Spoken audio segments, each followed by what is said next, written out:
Hello my dear students. Last class में हमने discussion किया स्टीरियो आइसोमेरिज्म क्या होता है, कॉन्फॉर्मेशनल कॉन्फ़िगरेशनल। तो कॉन्फॉर्मेशनल के अंदर हम पढ़ रहे हैं ज्योमेट्रिकल आइसोमेरिज्म। इसके पहले वाली क्लास में भी हमने ज्योमेट्रिकल आइसोमेरिज्म के बारे में डिस्कशन किया था। तो क्या होता है इसका definition, such isomers which have same structural formula, ऐसे आइसोमर जिनका सेम स्ट्रक्चरल फॉर्मूला हो but differ in the relative spatial arrangement of atoms.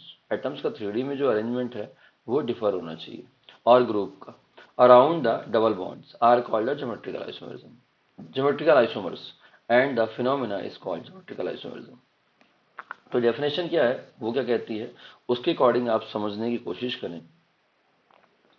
क्या होता है कि यहां पर इसमें क्या होता है, ज्योमेट्रिकल आइसोमेरिज्म में restricted rotation around double bond, restricted rotation, restricted rotation along double bond, restricted rotation along double bond, ये हमारा ज्योमेट्रिकल आइसोमेरिज्म के अंदर होता है। अब ये जो डेफिनेशन लिखी हुई है इसके बारे में बात करते हैं। देखिए, अगर हम बात करें, यहां पर ऊपर की तरफ आपने लिख दिया CH3, यहां भी लिख दिया CH3, यहां लिख दिया H, और यहां भी लिख दिया H। ठीक है, चलिए और आगे बात करते हैं। यहां भी लिख दिया CH3, और यहां लिख दिया CH3, और यहां लिख दिया H, और फिर से यहां लिख दिया H। अगर आप देखेंगे, ये है A और ये है B, दोनों को अगर आप देखेंगे इस तरीके से बना हुआ है। तो जो 3D में अरेंजमेंट है मॉलिक्यूल्स का वो डिफरेंट डिफरेंट है। जैसे ये CH3 है, ये वाला CH3 और ये वाला CH3 दोनों एक ही साइड है, सिंगल साइड है, तो इसीलिए हम इसको बोलते हैं सिस एल्कीन। यहां पर देखें, ये वाला CH3 और ये वाला CH3 दोनों डिफरेंट साइज है, साइड है, इसे हम बोलते हैं ट्रांस एल्कीन। तो आपने दो चीजें देखी, एक सिस एल्कीन है और एक ट्रांस एल्कीन है, ये दोनों साइड दोनों अलग अलग साइड में है, तो इसे हम बोलते हैं ज्योमेट्रिकल आइसोमेरिज्म। ये डेफिनेशन कहती है। अच्छा, कुछ कंडीशन भी होती है ज्योमेट्रिकल आइसोमेरिज्म को, कि कौन कौन GI शो करेगा और कौन कौन GI शो नहीं करेगा। जैसे A A B B। तो आपको एक बात ध्यान देनी है कि जो भी कार्बन है डबल बॉन्ड के साथ अटैच है, उस कार्बन के साथ कोई भी सिंगल कार्बन ले लीजिए, ये वाला, तो इसमें एक ऊपर की तरफ A है और एक नीचे की तरफ A है, दोनों डिफरेंट, सॉरी, एक ऊपर की तरफ A है और नीचे B है, दोनों की दोनों डिफरेंट हैं, इसीलिए ज्योमेट्रिकल आइसोमेरिज्म शो करेगा। आप दोनों कार्बन को चेक कर सकते हैं, यहाँ भी एक A है और यहाँ B है, दोनों डिफरेंट है, मतलब ये GI शो कर सकता है। आप और भी एग्जाम्पल लिख सकते हैं। जैसे अगर आपके सामने आ गया ये A और यहाँ भी A, यहाँ पे भी B और यहाँ पर भी B, तो आप देख सकते हैं इस कार्बन के साथ दोनों एक जैसे ग्रुप हो गए, तो ये GI शो करेगा ही नहीं, नो GI। ये GI शो करेगा, यानी ज्योमेट्रिकल आइसोमेरिज्म शो करेगा। चलिए एक और एग्जांपल लेके देखते हैं। जैसे हमारे पास ये डबल बॉन्ड आ गया, यहाँ पर A है, यहाँ पर B है, यहाँ पर D और यहाँ पर भी D है, तो आप देखेंगे ये दोनों ग्रुप एक जैसे हो गए। किसी भी कार्बन में अगर ग्रुप एक जैसे दिख गए तो वो GI शो नहीं करेगा। तो GI शो करने के लिए सभी ग्रुप डिफरेंट चाहिए, must be different to each other. सारे ग्रुप क्या चाहिए, डिफरेंट चाहिए, जो कि सिंगल कार्बन से जुड़े हुए हों या अटैच हो किसी भी सिंगल कार्बन से। जैसे मैं फिर से लिखता हूं, इस यहाँ पर A लिखा है, यहाँ पर B लिखा है, तो कोई भी सिंगल कार्बन से अगर आप देखेंगे तो ग्रुप अलग अलग है, तो ये GI शो करने की चांसेस है। फिर हम देखते हैं ये D नंबर है और ये E है। ठीक है, C इसलिए नहीं लिया क्योंकि C और C एक जैसा हो जाता, इसलिए C एग्जाम्पल में लिया ही नहीं।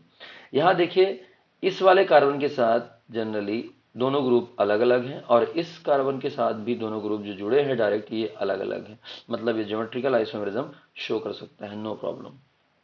चलिए हम और आगे बात करते हैं और समझने की पूरी कोशिश करेंगे।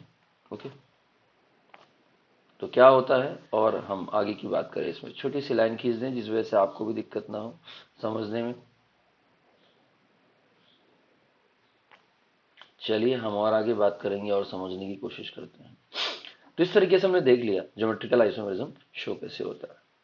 और भी एग्जांपल है जो आप देख सकते हैं, तो कुछ एग्जांपल्स के थ्रू हम और समझें कि ज्योमेट्रिकल आइसोमेरिज्म और क्या होता है। जैसे मान लीजिए हमारे पास और भी एग्जांपल है, मैंने ए लिखा, यहाँ पर सी डबल बॉन्ड सी, यहाँ पर ले लिया मैं CH2CH3, यहाँ पर हमने ले लिया H, यहाँ पर H, और ये हो गया CH2CH3। ठीक है, इसी का छोटा भाई दूसरा भाई।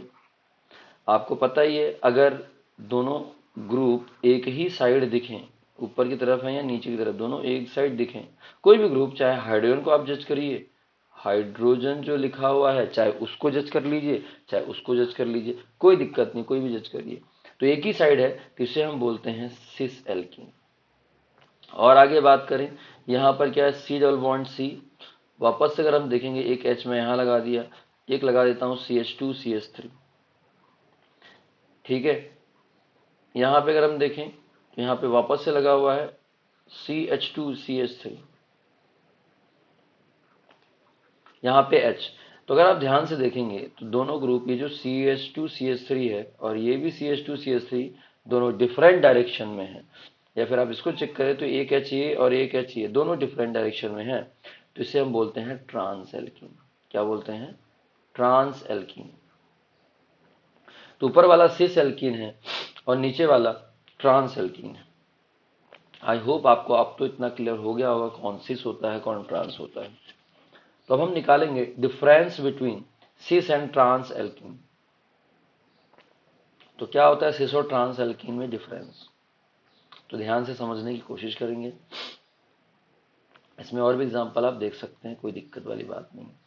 ओके,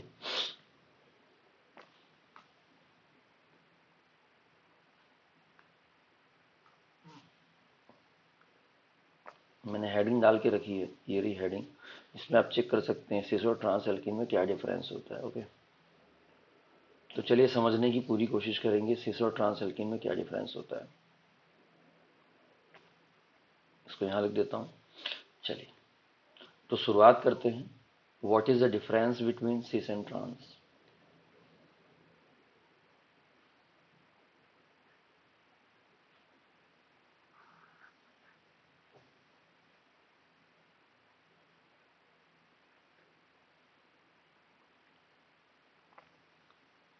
तो सबसे पहला डिफरेंस हमको देखना है, हमको जो डिफरेंस देखना है वो देखना है मेल्टिंग पॉइंट।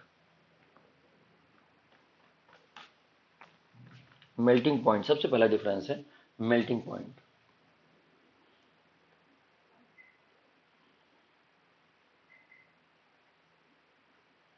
सबसे पहला डिफरेंस जो हमारे पास वो है मेल्टिंग पॉइंट। तो हम इसको एक्सप्लेन करने की पूरी कोशिश करेंगे। अगर हम बात करें मेल्टिंग पॉइंट के लिए, तो मेल्टिंग पॉइंट ट्रांस का सिस से ज्यादा होता है। उसके पीछे का रीजन क्या है? उसके पीछे का रीजन ये है कि जो ट्रांस होता है वो सिमेट्रिकल होता है, सिमेट्रिकल अरेंजमेंट होता है, इसलिए मेल्टिंग पॉइंट ट्रांस का ज्यादा होता है। अगर मैं आपको समझाने की कोशिश करूं तो आप समझ सकते हैं।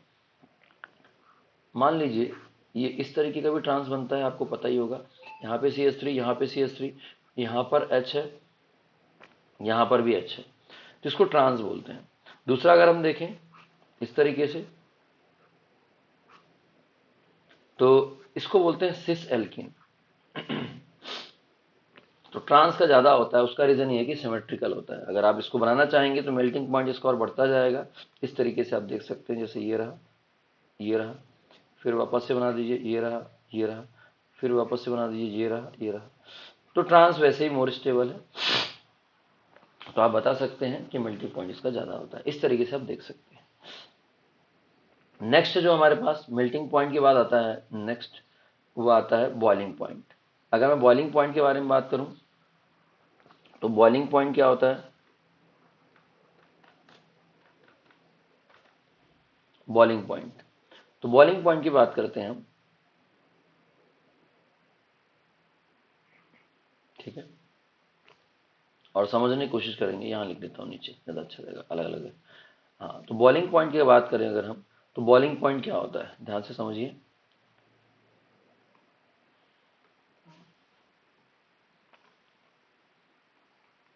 बॉइलिंग पॉइंट जो होता है सिस का ज्यादा होता है ट्रांस से। उसका रीजन क्या है? उसका रीजन ये है कि डायपोल मोमेंट सिस का ज्यादा होता है, और डायपोल मोमेंट ज्यादा होने की वजह से डायपोल डायपोल इंटरेक्शन सबसे ज्यादा होता है सिस का, ठीक है, कंपेयर टू ट्रांस। तो डायपोल मोमेंट ज्यादा होता है। अभी डायपोल मोमेंट क्या होता है, अगर आप देखना चाहें तो वो भी देख सकते हैं, ध्यान से समझिए, उसको मैं समझाने की कोशिश करूंगा। यहां पर इस तरीके से बना ये, और ये आ गया CH3 और ये है H। फिर यहां पर हम देखेंगे ये H है और ये है CH3। फिर दूसरा देखिए C डबल बॉन्ड C, यहां पर है CH3, यहां पर है H, और वापस से CH3 और H। अब आप ध्यान से देखिए, इसमें अगर मैं आपको बना के दिखाऊं तो उसके अकॉर्डिंग अगर हम समझने की कोशिश करें तो देखिए क्या है। आपको पता है जब भी हम डायपोल मोमेंट निकालते हैं तो हम ये देखते हैं मोर इलेक्ट्रोनेगेटिव कौन है।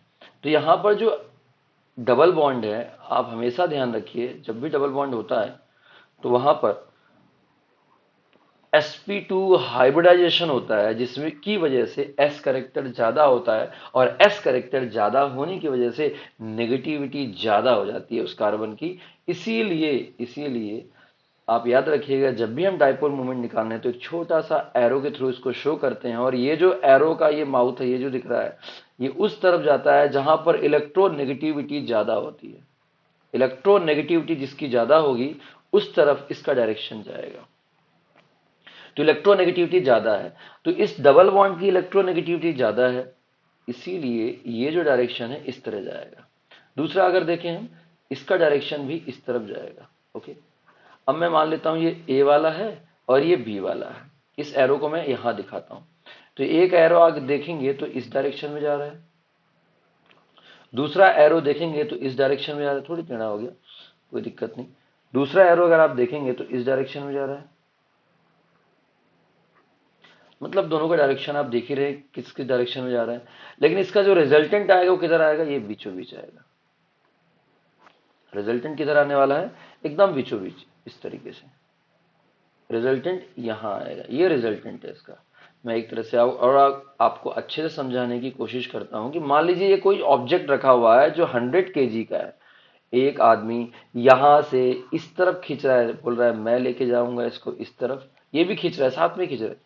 एक इस तरफ खींच रहा है, ये बोल रहा है नहीं मैं लेके जाऊंगा इस डायरेक्शन में।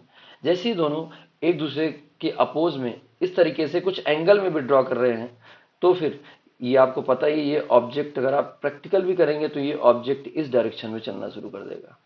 तो ये हो गया रिजल्टेंट, इसीलिए हम लिखते हैं रिजल्टेंट, मतलब दोनों का इफेक्ट लग रहा है और दोनों की पावर लग रही है और इस तरफ भागना शुरू कर रहा है ये ऑब्जेक्ट। ठीक है, ये हो गया रिजल्टेंट। अब आप यहां देखिए तो इसका डायपोल मोमेंट जीरो नहीं होगा क्योंकि ये मूव कर रहा है, तो इसलिए इसका डायपोल मोमेंट क्या हो जाएगा, नॉन जीरो। ये क्लियर हो गई बात, मतलब जीरो नहीं है, जीरो से ज्यादा ही है। अब मैं इसके बारे में बात करता हूं। दूसरा जो एग्जांपल हमारे सामने रखा हुआ है हम उस बारे में बात करेंगे। वापस से देखें, मोर इलेक्ट्रोनेगेटिव एलिमेंट की तरफ ये एरो जाएगा, और ये भी मोर इलेक्ट्रोनेगेटिव एलिमेंट की तरफ एरो जाएगा, इस तरीके से। अगर मैं इसी को थोड़ी ऊपर की तरफ बनाता हूं, ध्यान से देखिए, तो एक तो जा रहा है इस डायरेक्शन में, तो मैं इसको लेता हूं ए और इसको लिखता हूं बी। वापस से हम चेक करें तो ए वाला जा रहा है इस डायरेक्शन में और बी वाला जा रहा है इस डायरेक्शन में। तो ये जो ए वाला है और ये बी वाला है, आप देखेंगे दोनों अपोजिट डायरेक्शन में जा रहे हैं, दोनों एक दूसरे को अपोज कर रहे हैं, इसीलिए डायपोल मोमेंट जीरो हो जाएगा। एक तरह से आप ये समझें कि छोटा सा आपके पास ऑब्जेक्ट है 100 kg का, एक इंसान यहां से खींच रहा है उसी पावर से, दूसरा इंसान यहां से खींच रहा है उसी पावर से। अब जब दोनों खींचेंगे तो ये जो ऑब्जेक्ट दिख रहा है आपको 100 kg का, वो ना लेफ्ट साइड जाएगा ना ही राइट साइड जाएगा, वो कहीं मूवमेंट नहीं होगा, मतलब दोनों का इफेक्ट क्या हो गया, जीरो या नेग्लेक्ट। इसीलिए इसका डायपोल मोमेंट क्या होगा, जीरो होगा। तो जैसा कि मैंने आपको बताया, बॉइलिंग पॉइंट से इसका ज्यादा होता है क्योंकि उसका डायपोल मोमेंट ज्यादा होता है। ठीक है, आप यहां तक बात को समझ गए होंगे, कोई दिक्कत नहीं है। ये पूरा इसके लिए था ताकि आप डिस्टिंग्विश कर पाए इस तरीके से। ठीक है, और ये भी था इसी के लिए। आई होप आपको इतनी बात क्लियर हुई होगी। चलिए हम और आगे बात करेंगे और समझने की और कोशिश करते हैं। तो यहाँ पर सिस का डायपोल मोमेंट ज़्यादा है, और डायपोल मोमेंट ज़्यादा होने की वजह से बॉइलिंग पॉइंट भी सिस का ज़्यादा होता है। तो बॉइलिंग पॉइंट ज़्यादा है सिस का, more boiling point of cis alkene then trans alkene,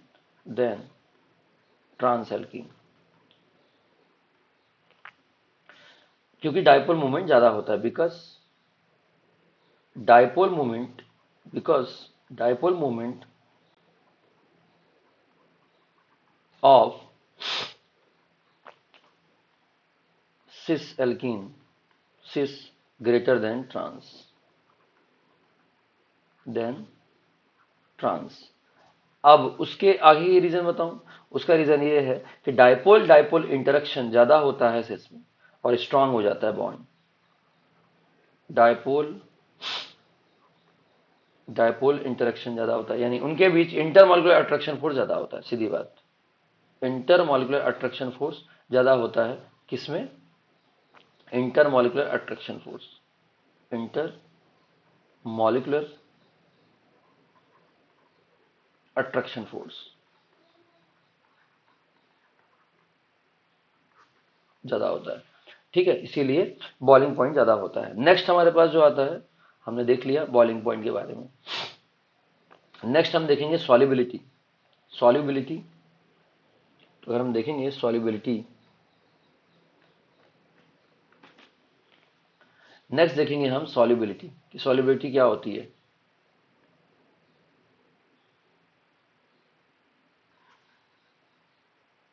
okay, तो चलिए बात करते हैं सॉल्युबिलिटी पे। तो नेक्स्ट है हमारे पास सॉल्युबिलिटी।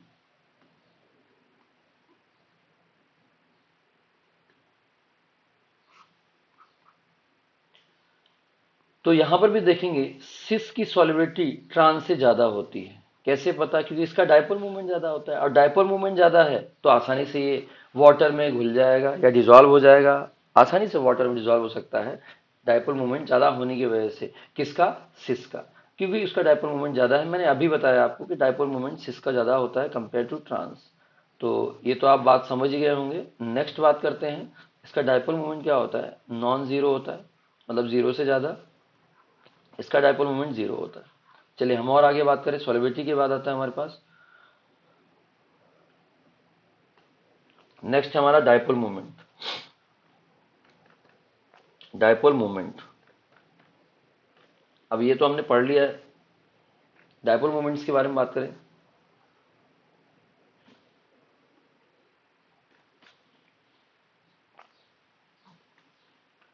तो बात करेंगे हम डायपोल मोमेंट की तरफ।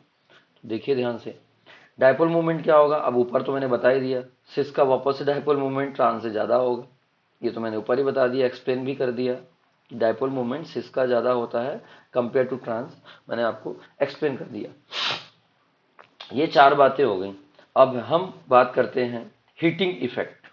हीटिंग इफेक्ट के बारे में बात करेंगे। Heating effect, heating effect, heating effect में क्या इफेक्ट पड़ेगा उस बारे में बात करते हैं। ओके, तो हमारे पास दूसरा एग्जांपल है हीटिंग इफेक्ट के लिए। तो यहां पे हम लेते हैं पहले मैलिक एसिड। मैलिक एसिड का एक छोटा सा एग्जांपल लेते हैं, और उससे समझाने की मैं कोशिश करूंगा कि हीटिंग इफेक्ट का क्या इफेक्ट पड़ता है इस सिस और ट्रांस में। ठीक है, तो ध्यान से समझिए हीटिंग इफेक्ट के लिए। तो ये छोटा सा फॉर्मूला, प्यारा सा फॉर्मूला होता है मैलिक एसिड का। इस तरीके से आप देखेंगे, सॉरी ये तो जीआई नहीं करेगा, हाँ, इस तरीके से आप देखेंगे COOH, और यहाँ पर H, और यहाँ पर ये कार्बोक्सिलिक एसिड है। मैंने इसको बॉन्ड के थ्रू बता दिया, वहां पर बिना बॉन्ड के थ्रू बता दिया। तो दोनों बात एक ही है, आप ऐसा मत समझिए। इसे बोलते हैं हम ट्रांस। दूसरी बात करते हैं, यहाँ नीचे लिखता हूं मैं सिस, C डबल बॉन्ड C, उसको नीचे की तरफ लिखते हैं H। यहाँ पर H, और यहाँ पर H, और यहाँ पर आ गया जो C double bond O, OH, और दूसरा जो डबल बॉन्ड आ गया C double bond O O H. अगर मैं हीटिंग इफेक्ट की बात करूं तो यहां पर अगर आप इसको हीट करेंगे और यहां पर इसको अगर आप हीट करेंगे तो याद रखिए, अगर मैं हीटिंग इफेक्ट की बात करूं तो यहां पर वाटर रिलीज हो जाता है, और वाटर रिलीज हो जाएगा जैसे हम हीट करेंगे इसको, तो वाटर रिलीज हो जाता है यहाँ से इस तरीके से, और हमको मिलता है करस्पॉन्डिंग एल्डिहाइड, और हमको मिलता है एनहाइड्राइड, सॉरी करस्पॉन्डिंग एनहाइड्राइड मिलेगा। इसमें कोई इफेक्ट नहीं पड़ता, no effect, no effect. Trans में कोई इफेक्ट नहीं पड़ता, लेकिन सिस में जो इफेक्ट पड़ने वाला है उसमें क्या होता है, करस्पॉन्डिंग एल्कीन बन जाता है, सॉरी एनहाइड्राइड बन जाता है, I am sorry, corresponding anhydride बन जाएगा। आप ध्यान से देख सकते हैं, ये देखिए ये हीटिंग इफेक्ट है, मेलोनिक एसिड के लिए हीटिंग इफेक्ट है, तो ये आप देख सकते हैं। तो ये पांचों के पांचों इफेक्ट है जो आपने देखा, एक heating effect, dipole movement, solubility, फिर आपने क्या देखा, बॉइलिंग पॉइंट और फिर मेल्टिंग पॉइंट। तो आप ध्यान से देखिए, सबसे पहले है ट्रांस, मेल्टिंग पॉइंट ज्यादा किसका है, ट्रांस का, बाकी चारों में सिस आगे है, बॉइलिंग पॉइंट भी सिस आगे है, सॉल्युबिलिटी में भी सिस आगे है, डायपोल मूवमेंट में भी सिस आगे है, और हीटिंग इफेक्ट में भी सिस का इफेक्ट पड़ रहा है, सिस में इफेक्ट पड़ रहा है। आई होप आपको इतना क्लियर हुआ होगा। चलिए हम और आगे बात करेंगे और अब समझने की कोशिश करेंगे। ये तो रही बात भाई डिफरेंस की, डिफरेंस कैसे कैसे निकालते हैं। अब हमारा जो नेक्स्ट क्वेश्चन है वो क्या है, आप देखिए, क्वेश्चन ये कहता है कि अगर अगर हमारे पास ऐसा कोई मॉलिक्यूल आ जाए, इस टाइप का मॉलिक्यूल है, जैसे मैं लेके चलता हूं, देखिए ध्यान से, सी, ये हमारा एक मॉलिक्यूल हो गया। अब मान लीजिए इसमें सारे डिफरेंट ग्रुप है, ये ए है, ये बी है, ये सी है और ये डी है, तो इसका फिर हम कैसे लिखेंगे, सिस और ट्रांस कैसे बताएंगे, ये बड़ी प्रॉब्लम है। तो इस प्रॉब्लम को सॉल्व करने के लिए हम एक नया टॉपिक पढ़ने वाले हैं जिसका नाम है CIP रूल। हम पढ़ने वाले हैं CIP रूल। अब ये CIP रूल क्या होता है उस बारे में बात करेंगे। First of all, what is the full form of CIP rule. तो इसका जो फुल फॉर्म होता है वो होता है कहन इन गोल्ड प्रीलॉग, कहन इन गोल्ड प्रीलॉग रूल, कहन इन गोल्ड प्रीलॉग रूल। और यहां पर हम सीखते हैं EZ नेमिंग, हम सीखते हैं EZ नेमिंग। ओके, तो ये रूल है हमारे पास। ई का मतलब होता है इंटीगन, और जेड का मतलब होता है जुस्सामन। इंटीगन जुस्सामन, जुस्सामन का मतलब होता है सेम, बस इतना याद रखिए। देखिए आप ऐसे भी याद रख सकते हैं, ये जेड है, जेड को अगर हम उल्टा लिखेंगे तो ये ऐसा दिखेगा, और ये दिख जाएगा एस की जैसा, इसीलिए सेम हो जाएगा। बस आप अभी याद रखिए क्योंकि हम इस पे क्वेश्चन करेंगे तो समझ में आएगा। तो इसका मतलब हो गया इंटीगन, ई मतलब इंटीगन, जेड मतलब जुस्सामन। बड़ा अजीब नाम है, फिर भी आपको याद रखना ही पड़ेगा। तो चलिए शुरुआत करते हैं। इसमें कुछ रूल्स होते हैं, उस बात को ध्यान देना पड़ता है। तो पहला रूल ये होता है कि कोई भी ग्रुप लगा हो तो आपको ध्यान देना है, मोर एटॉमिक मास वाला जो ग्रुप होगा, एटॉमिक मास पर डिपेंड करती है सारी बातें। तो कोई भी ग्रुप या फिर मॉलिक्यूल का एटॉमिक मास ज्यादा होगा उसकी प्रायोरिटी पहले होगी। मोर प्रायोरिटी, मोर प्रायोरिटी, मोर प्रायोरिटी, मोर मॉलिक्यूलर मास, मोर मोलर मास, मोर मोलर मास। प्रायोरिटी किसकी होगी, मोलर मास जिसका ज्यादा होगा। मैं मोलर मास लिख देता हूं, मोर प्रायोरिटी मोलर मास, किसी भी ग्रुप का या किसी भी एटम का। ठीक है, अगर वो सेम है, आइसोटोप्स हैं, मान लीजिए कोई दो ग्रुप एक जैसे हैं, तो आप नेक्स्ट स्टेप में जाएंगे, आपको नेक्स्ट स्टेप में जाके चेक करना पड़ेगा कि वो उसका मोलर मास ज्यादा है या कम है। ठीक है, इस तरीके की बातें हम समझने की पूरी कोशिश करेंगे। तो ध्यान से समझिए क्या होता है। ठीक है, मैं थोड़ी पेज शिफ्ट करता हूं, आप इसको ध्यान से देख लीजिए। चलिए हम आगे बात करेंगे। कि हमको जगह बनानी पड़ेगी जहाँ पे मुझे एक्सप्लेन करना है। ये जगह हमारे पास बनी हुई है, इस जगह पे मैं एक्सप्लेन करने वाला हूँ। तो चलिए बात आगे समझी जाए और इसको कंप्लीट किया जाए, क्योंकि ये भी हमारे लिए बहुत ज़्यादा इंपॉर्टेंट है, ईजेड नेमिंग। ओके, तो हम शुरुआत कर रहे हैं CIP रूल से। ईजेड नेमिंग, ई, इंटीगन और जुस्सामन, इंटीगन एंड जुस्सामन। चलिए हम आगे बात करेंगे और इसको समझने की कोशिश करेंगे। बड़ा आसान है, कोई दिक्कत नहीं। तो चलिए मैं छोटा सा एग्जांपल लेता हूं, उससे समझाने की कोशिश करूंगा। Just like C double bond C, और यहां पर है CH3, यहां पर है C2H5, यहां पर है H, और यहां पर हमारे पास आ गया कुछ भी ले सकते हैं, मान लीजिए OH। तो सबसे पहले नेमिंग करने के लिए आप किसी भी एक साइड चेक करिए। मैं शुरुआत करता हूं राइट साइड से, ध्यान से देखिए।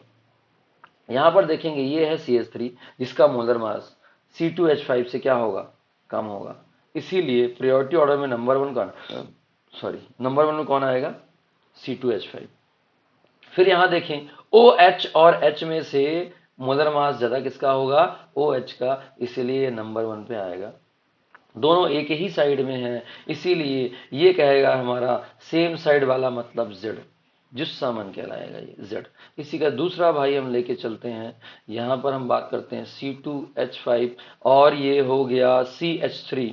यहां पर अगर हम देखेंगे ये H और ये OH, वापस से आपको पता ही है वो तो बदलने वाला नहीं है। यहां पे देखेंगे ये हाइड्रोजन से ज्यादा मास रखता है OH वाला ग्रुप, इसीलिए ये नंबर 1 हो गया।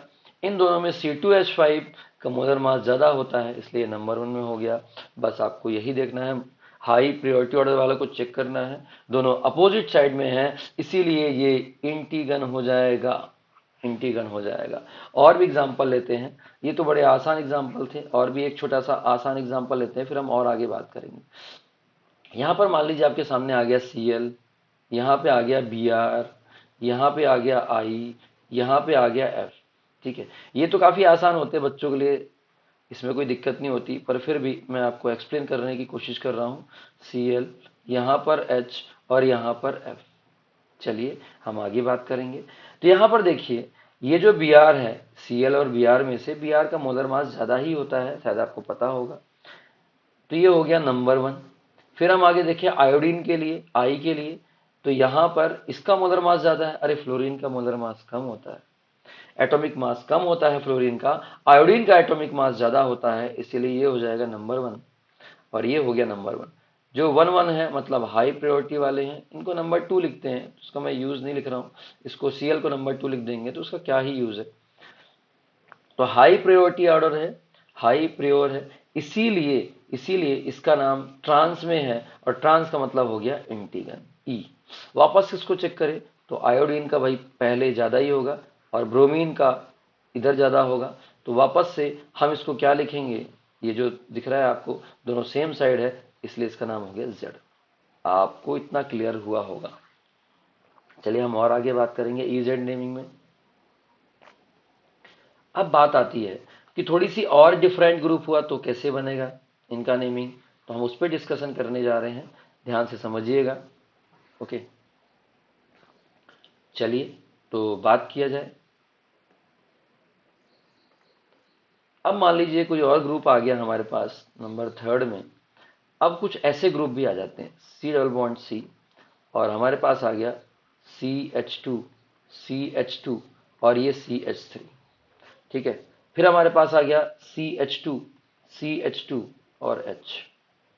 फिर इधर हमारे पास आ गया OH और इधर हमारे पास आ गया SH।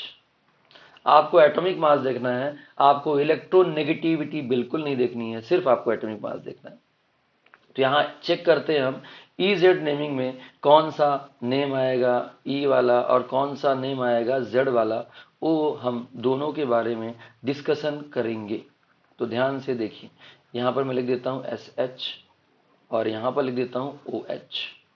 तो ध्यान से देखिए, यहां पे आप चेक करेंगे तो यहां पर CH2 है, यहां पर CH2 है, यहां पर CH2 है, यहां पर CH2, यहां CH3 है और यहां पर H है। क्योंकि दोनों एक जैसे दिख रहे थे मुझे, इसीलिए हर स्टेप में जाके चेक करना पड़ेगा कि क्या ये सही है। तो आप देखेंगे ऊपर वाले का मोलर मास ज्यादा है, इस वाले ग्रुप का जो मोलर मास है वो ज्यादा है, इसलिए ये नंबर 1 पे आ जाएगा। प्रॉब्लम खत्म। इन दोनों में देखें तो सल्फर का मोलर मास ऑक्सीजन से ज्यादा ही होता है, इसीलिए हम लिखेंगे ऊपर। एटॉमिक मास सल्फर का ज्यादा होता है, इसलिए नंबर 1 ऊपर हो गया। और दोनों एक साइड दिख रहे हैं, इसलिए इसका नाम हमने लिख दिया जेड। जेड मतलब सेम, सेम टू सेम। वापस से देखें तो यहां पर सल्फर का मोलर मास ज्यादा है, इसीलिए ये नंबर 1। और यहां पर देखें तो यहां पर एक H है, तो यहां पर देखें इसका ज्यादा ही होगा, तो ये भी क्या हो गया 1, और ये हो गया E। तो इस तरीके से हम E Z नेमिंग हम देख सकते हैं और समझ सकते हैं। चले हमारे पास और भी एग्जांपल है। जस्ट लाइक अगर इनमें कुछ ऐसे ग्रुप आ जाएं जो और भी डिफिकल्ट होते हैं, उनके बारे में बात करेंगे। आपके पास ऐसे लिखा हुआ है, फिर ऐसे लिखा हुआ है। यहां पर मान लीजिए कई बार क्या होता है कि ये डबल बॉन्ड आ गया, ठीक है, और यहां पर आ गया ट्रिपल बॉन्ड CH। फिर से हम देखते हैं, सारे एक साथ ही कवर कर लेते हैं। यहां पर आ गया साइनाइड, उसको उल्टे साइड लिखता हूं, चलो कोई दिक्कत नहीं, इसको मैं थोड़ी सी कन्वर्ट कर देता हूं जिससे आपको आसानी हो समझने में। मैं यहां लिखता हूं साइनाइड ट्रिपल बॉन्ड N, और यहां पे मैं लिखता हूं C डबल बॉन्ड O। फिर यहां लिखता हूं CH डबल बॉन्ड CH2। मैं यहां लिखता हूं C ट्रिपल बॉन्ड CH। सारी बातें एक ही में हम कंफर्म कर लेंगे। तो जब भी डबल बॉन्ड और ट्रिपल बॉन्ड आए तो आपको कुछ बातें ध्यान देनी पड़ेंगी। ध्यान ये देना है कि आपको इनको किस तरीके से रिप्रेजेंट करना है, पहले तो आप ये सीख लीजिए, तो इसको मैं एक्सप्लेन करने की कोशिश करूंगा। देखिए यहां पर अगर साइनाइड आ गया, CN आ गया, तो उसे कैसे रिप्रेजेंट करना है, यहां देखेंगे बॉटम की तरफ। तो देखिए कैसे रिप्रेजेंट करेंगे हम। तो अगर C आ गया तो ट्रिपल बॉन्ड मतलब N, फिर से N, और फिर से N। मतलब इस तरीके से आपको शो करना है। अगर ट्रिपल बॉन्ड आ गया तो यस बिल्कुल सही लिखा है, ऐसा कैसे शो करना है। ऑक्सीजन की बात करें तो वापस से आप ऐसे यहां पर एक हाइड्रोजन भी रख लीजिएगा, वो थोड़ी बैलेंस ही कंप्लीट नहीं हुई। फिर ये एक ऑक्सीजन, ऐसे ही रिप्रेजेंट करना है। सी का जो ट्रिपल डबल बॉन्ड आ गया है तो सी का देखिए CH, इस तरीके से। ट्रिपल बॉन्ड आ गया तो C और C। इसके अकॉर्डिंग आप मोलर मास फाइंड आउट करना है, इसके अकॉर्डिंग जो आपके सामने लिखा हुआ है, ठीक है। तो चेक करना शुरू करते हैं। आप यहां देख पा रहे होंगे यहाँ 3 है N, तो मोलर मास तो इसी का ज्यादा होगा अगर इसके अकॉर्डिंग देखेंगे। मैंने बोला ना ट्रिपल बॉन्ड ही देखना है आपको यहां पर, सॉरी।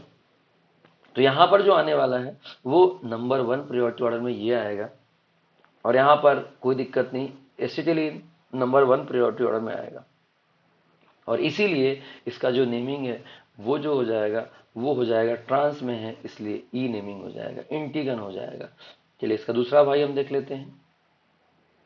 तो दूसरे भाई के साथ क्या है आप देख सकते हैं, ट्रिपल बॉन्ड N, और यहां पर हो जाएगा CHO। अब तो आप बात को समझ गए हैं, इसीलिए थोड़ी फास्ट भी लिखूंगा मैं। डबल बॉन्ड CH2, यहां पर C ट्रिपल बॉन्ड CH। तो सॉरी सेम हो गया तो कोई मतलब नहीं हो, तो फिर सेम ही बन जाएगा, तो मैं ट्रिपल बॉन्ड वाला लेके चलता हूं। ओके, यहां पे मैं लिखता हूं ट्रिपल बॉन्ड CH, यहां पे लिखता हूं CH डबल बॉन्ड CH2। तो आप देख सकते हैं इसका नाम है Z। क्यों सर ऐसे कैसे, तो भाई ये 1 नंबर हो गया और ये वाला 1 नंबर हो गया, दोनों एक ही साइड है, इसलिए इसका नाम है सेम मतलब Z। हम और भी आगे बात करेंगे और समझने की कोशिश करेंगे। अब कुछ बातें ऐसी भी होती हैं जो बड़ी अलग अलग होती हैं, तो उसको मैं चेक करके आपको बताने की कोशिश करूंगा। Just like C double bond C। अब मान लीजिए यहाँ पे आ गया OH, यहाँ पे आ गया H, यहाँ पे आ गया CH3, यहाँ पे आ गया CHO। ओके, यहाँ पर भी ले लेते हैं, यहाँ लेते CHO ज़्यादा अच्छा था। यहाँ लिखता हूँ मैं OH, CH2OH लिख देता हूँ चलो, और यहाँ पे लिख देता हूँ CH2CHO। प्रॉब्लम खत्म। और हाँ बिल्कुल ऐसे कैसे।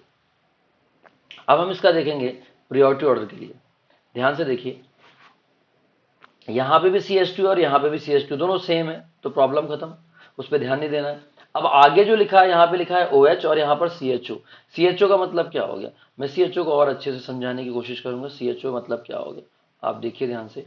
जो CHO है उसको देखिए पहले, तो यहाँ पर है C डबल बॉन्ड OH। देखेंगे आप तो फिर से ये C कैसे लगा हुआ है, इस तरीके से लगा हुआ है, CO और O, यहाँ पर H। तो इसका भाई ज़्यादा ही होगा प्रायोरिटी ऑर्डर में, ये आगे आएगा, ये वाला जो आपको दिख रहा है बॉटम वाला, इसीलिए इसका आएगा नंबर 1। और इसमें से OH, इसमें तो बात ही नहीं करनी, समझाने की जरूरत ही नहीं है, OH। और यहाँ पर इसका नेम जो हो जाएगा सेम साइड मतलब Z, ये हो जाएगा Z। चलिए और आगे बात करेंगे। यहाँ पे अगर आप इसी का छोटा भाई आप इसको चेंज करेंगे तो CH2OH आएगा यहाँ पे, और यहाँ पे आएगा CHO, और यहाँ पे आ गया H, और वापस से आप थोड़ी सी इसको चेंज कर दीजिए तो दोनों सेम दिखाई दे जाएगा। तो OH और यहाँ पर H, वापस से आप देखेंगे तो ये वाला नंबर 1 आएगा, और ये वाला नंबर 2, और ये ऊपर वाला नंबर 1, और ये 2। तो आपको पता ही है जब ये दोनों 1 अपोजिट डायरेक्शन में है, ये दोनों मोर प्रायोरिटी ऑर्डर वाले अपोजिट डायरेक्शन में है, तो उसका नाम लिखेंगे हम E। This is इंटीगन। आपको बात इतनी क्लियर हो रही होगी, हम और भी आगे बात कर सकते हैं। ठीक है, चलिए और आगे हम अगर बात करें तो क्या होता है उस पर हम समझने की कोशिश करेंगे। थोड़ी सी मिस्टेक हो गई, सॉरी, थोड़ी सी मिस्टेक हो गई। मिस्टेक ये हो गई कि मैंने एक बात उल्टी बता दी, सॉरी। यहाँ पर एक चीज़ गलती हो गई।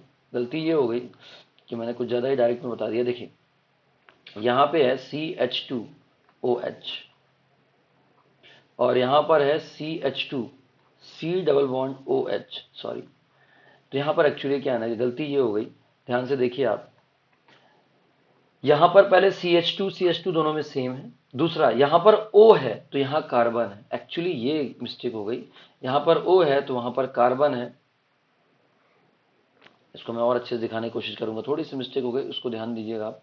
यहाँ पर OH है और यहाँ पर कार्बन है, तो पहले आपको यही देखना है, आपको O नहीं देखना था, सॉरी, ये मिस्टेक हो गई। तो ये O है पहले और यहाँ कार्बन है, तो प्रायोरिटी ऑर्डर में यही पहले आ जाएगा, आई एम सॉरी, ये नंबर 1 पे आ जाएगा और ये नंबर 1 पे। और इसका नाम क्या हो जाएगा, इसका नाम जो हम सोच रहे थे वो नहीं होगा, और इसका नाम जो होगा वो होगा क्या, इसका नाम होगा ई नेमी। वापस से हम देखते हैं C डबल बॉन्ड C, और यहाँ पर आएगा वापस से CH2OH, इसका दूसरा भाई। एक एग्जाम्पल अब हमको और लेना पड़ेगा क्योंकि बड़ी दिक्कत हो गई इसमें समझाने में, आप लोग को शायद समझ में नहीं आया होगा। OH, तो यहाँ आप देखेंगे वापस से ये वाला जो ग्रुप है ये नंबर 1 आ गया, सॉरी, इसको फिर से उल्टा लिखना पड़ेगा मुझे, तभी क्लियर होगा, ये दोनों सेम हो जाएगा। यहाँ पर H आ गया, तो ये वाला जो ग्रुप है ये नंबर 1 पे है, ये वाला भी नंबर 1 पे है, और इसका नाम हो गया Z। चलिए एक और एग्जांपल लेते हैं और समझने की पूरी कोशिश करेंगे। तो ध्यान से समझिए, C डबल बॉन्ड C, मैं यहाँ लिख देता हूँ, आपको बस ये बात को ध्यान देना है कि पहले कौन आएगा बस। जैसे मैं और लिखता हूँ CH2OH, इसके जैसा एक और यहाँ पर लिखता हूँ मैं C डबल बॉन्ड O, और यहाँ पे मैं लिखता हूँ CH3। वापस मैं यहाँ लिख रहा हूँ ताकि 2-4 ऐसे एग्जाम्पल आ जाएं, आपको चीज़ें बहुत अच्छे से क्लियर हो जाएं। CH2OH, एक एग्जाम्पल मैं यहाँ लिखता हूँ, जैसे हमारे पास आ गया CH2OCH3, ये लीजिए। तो मान लीजिए ऐसे कोई ग्रुप आ गए तो आप कैसे चेक करेंगे, इस बारे में हम बात करते हैं। तो ध्यान से समझिए, यहाँ पर इस तरफ देखें राइट साइड में, तो ये वाला ग्रुप यहाँ CH2 है और यहाँ भी CH2 है। अगला जो हाइड्रोजन है और यहाँ पर कार्बन है, तो बस आप समझ जाइए, कार्बन जैसे ही दिखाई दे दिया और यहाँ ऑक्सीजन है और यहाँ कार्बन है, तो ऑक्सीजन का मोलर मास ज़्यादा होता है कंपेयर टू कार्बन, मतलब ये जो हमारा होगा प्रायोरिटी ऑर्डर में ये नंबर 1 पे आ जाएगा, याद रखिएगा। इसमें बात करें, यहाँ भी CH2 है, यहाँ भी CH2 है, यहाँ पर O है, यहाँ पर भी O है, पर यहाँ पर क्या है, H यानी हाइड्रोजन, और यहाँ पर है कार्बन, तो कार्बन का मास ज़्यादा होता है कंपेयर टू हाइड्रोजन, इसीलिए प्रायोरिटी ऑर्डर में ये वाला आ जाएगा, और ये वाला ग्रुप और ये वाला ग्रुप दोनों अपोजिट है, इसीलिए इसका नाम हो जाएगा इंटीगन। आई होप आपको इतनी बातें बहुत अच्छे से क्लियर हो रही होंगी। चलिए छोटे और एग्जाम्पल लेते हैं इसके। एक छोटा सा एग्जांपल और लेते हैं, देखिए ध्यान से। कभी कभी ऐसा भी हो सकता है C double bond C, C triple bond C H, मान लीजिए ऐसा हो गया। फिर यहां पे हम देखते हैं, मान लीजिए आपके सामने आ गया CH3 और फिर से CH3। ओके, इस तरह के कोई ग्रुप आ गया। फिर हम मान के चलते हैं यहां पर मान लीजिए आपके सामने आ गया सी डबल बॉन्ड O, और यहां पे आ गया H, और यहां पे लिख देता हूं मैं वापस से CH3, ठीक है। यहां पे लिख देता हूं CH2OH, यहां पे लिख देता हूं CH3। इसको चेक करते हैं, ऐसा कोई ग्रुप आ गया तो क्या करेंगे आप, ध्यान से समझिए। यहां पर देखेंगे, जैसा कि मैंने आपको बताया, ये जो दिख रहा है आपको सी जैसे दिखा, तो आपको 3 बार बॉन्ड बनाना है, 1 2 3। Okay, sorry. तो ये फिर भी प्रियोरिटी ऑर्डर में आगे ही आएगा, सॉरी, आगे ही आएगा, इस बात को ध्यान रखेंगे, ठीक है। यहां पर देखें, इस कार्बन के बाद डायरेक्ट क्या है, ये कार्बन, इसमें भी एक कार्बन है, कोई दिक्कत नहीं। यहां से इस कार्बन के बाद ये कार्बन, तो ये कार्बन, ओके सेम। फिर यहां पर आ गया एक ऑक्सीजन, बट यहां पर वापस से कार्बन है तीनों जगह, देखो ये भी कार्बन है, ये भी कार्बन है, और ये भी कार्बन है। तो मतलब प्रियोरिटी ऑर्डर में हमारा यही वाला आगे आएगा, और इसको मैं लिखूंगा नंबर 1। वापस से दोनों सेम साइड है, इसलिए इसका नाम हो गया Z। क्या नाम हो गया इसका, Z। ओके, बात आपको समझ में आ रही होगी। चलिए हम और आगे बात करेंगे और समझने की कोशिश करेंगे। तो इसी का दूसरा भाई भी हम ले सकते हैं आप इस तरीके से। यस, मैं बिल्कुल सही बोल रहा हूँ, सी ट्रिपल बॉन्ड वाला ही आगे होगा कंपेयर टू इसके, मैं बिल्कुल मिस्टेक नहीं कर रहा हूँ, आप मत सोचिएगा। देखिए यहाँ पर भी CH3 और यहाँ पर भी CH3, तो प्रियोरिटी ऑर्डर में यही आगे आएगा, नंबर 1 में यही आ रहा है, मैं फिर से बोल रहा हूँ, इसमें कोई मिस्टेक नहीं है। यहाँ पे आ गया CHO, मैं इसको रफ करता हूँ, ये बीच में आ रहा है एक लाइन जो आपको डिस्टर्ब कर सकता है।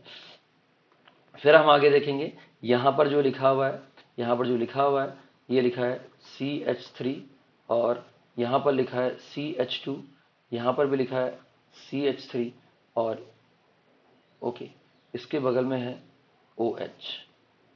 तो प्रियोरिटी ऑर्डर में ये दोनों आगे आएंगे, और इसका नाम हो जाएगा, अच्छा दोनों सेम ही हो गया, सॉरी, उसको मैं थोड़ी चेंज करता हूँ लोकेशन, तभी तो समझ में आएगा, नहीं तो दिक्कत नहीं हो जाएगी।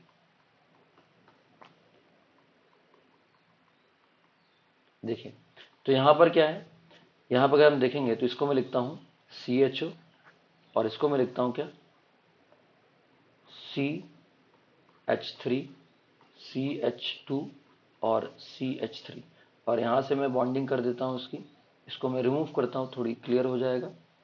तो यहाँ पर आ जाएगा क्या बेटा, यहाँ पर आ जाने वाला है OH।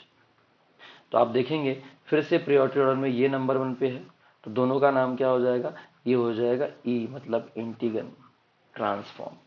आई होप आपको इतनी बातें क्लियर हुई होंगी। नेक्स्ट लेक्चर में हम इसके आगे पढ़ेंगे। आज के लिए इतना ही। Thank you, have a nice day.